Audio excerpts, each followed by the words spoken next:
नमस्कार, मी पंजाब डक. आज आहे 11 नोव्हेंबर 2025. मी जात आहे भुसावळकडे, जळगावकडे जात आहे आणि हे अजंठा लेणी जवळ आहे.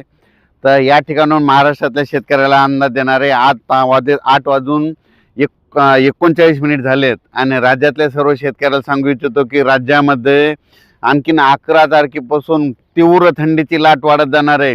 म्हणजे 11, 12, 13, 14 पासून राज्यात आता 15 दिवस चांगली तीव्र थंडीची लाट राहणार आहे, म्हणून हा अंदाज लक्षात घ्यायचा. सध्या तर राज्यात काय पाऊस येणार नाही, म्हणून हा अंदाज सर्व शेतकऱ्यांनी लक्षात घ्यायचा. राज्यात सांगायचं झालं तर पूर्व विदर्भ, पश्चिम विदर्भ, दक्षिण महाराष्ट्र, उत्तर महाराष्ट्र, कोकणपट्टी, खानदेश, मराठवाडा सगळीकडं म्हणजे असे 15 दिवस तीव्र थंडीची लाट राहणार आहे, म्हणून हा अंदाज सर्व शेतकऱ्यांनी लक्षात घ्यायचा. ज्यांना गहू पेरायचा तर पेरू शकता, चना देखील पेरू शकता. त्याच्यानंतर राज्यातले सर्व मका काढायचे असेल तर ते देखील काढू शकता. म्हणजे सर्व शेतकऱ्यांसाठी आनंदाची बातमी. तीव्र थंडीची लाट येणार आहे, राज्यात थंडी वाढतच जाणार आहे, म्हणून हा अंदाज लक्षात घ्यायचा. राज्यात सध्या तरी 15-20 दिवस काही पाऊस येणार नाही, म्हणून हा अंदाज लक्षात घ्यायचा.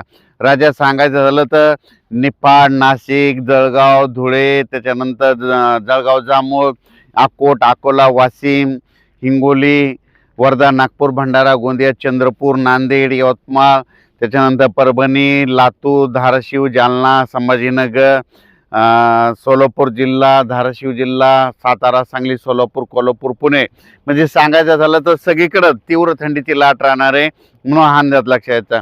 राज्यात सध्या तरी पावसाचं असं वातावरण नाही, म्हणून हा अंदाज देखील सर्व शेतकऱ्यांनी लक्षात घ्यायचा. राज्यातल्या ऊसतोड कामगारासाठी आनंदाची बातमी. राज्यात सध्या तरी पावसाचं वातावरण नाही, अवकाळी सध्या पाऊस काही येणार नाही, म्हणून हा अंदाज लक्षात घ्यायचा. कारखानदारासाठी आनंदाची बातमी, वीट उत्पादकासाठी आनंदाची बातमी, त्याच्यानंतर हरभरा पेरणाऱ्यासाठी आनंदाची बातमी, गहू पेरण्यासाठी चांगली बातमी. कारण की राज्यात सध्या तरी पावसाचं वातावरण आहे, राज्यात मात्र फक्त आता थंडीचंच वातावरण राहणार आहे, म्हणून हा अंदाज लक्षात घ्यायचा. मग सांगायचं झालं तर ही थंडी सगळीकडेच राहणार आहे, म्हणून हा अंदाज लक्षात घ्यायचा.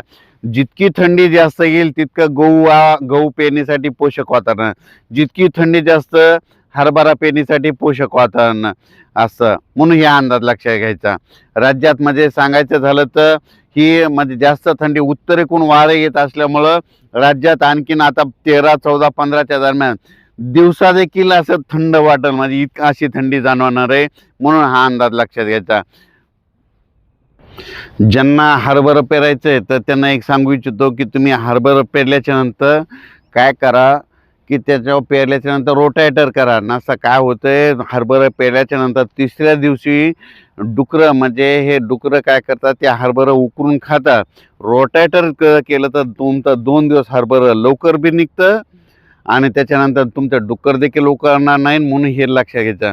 म्हणजे कारण की हे सगळ्यात महत्त्वाचं. हे नसं काय होतंय, तुम्ही हरभरा पेरल्याच्या नंतर ते आपल्या डुकराचा खूप त्रास आहे शेतकऱ्याला, म्हणून हे सगळ्यांनी लक्षात घ्यायचं.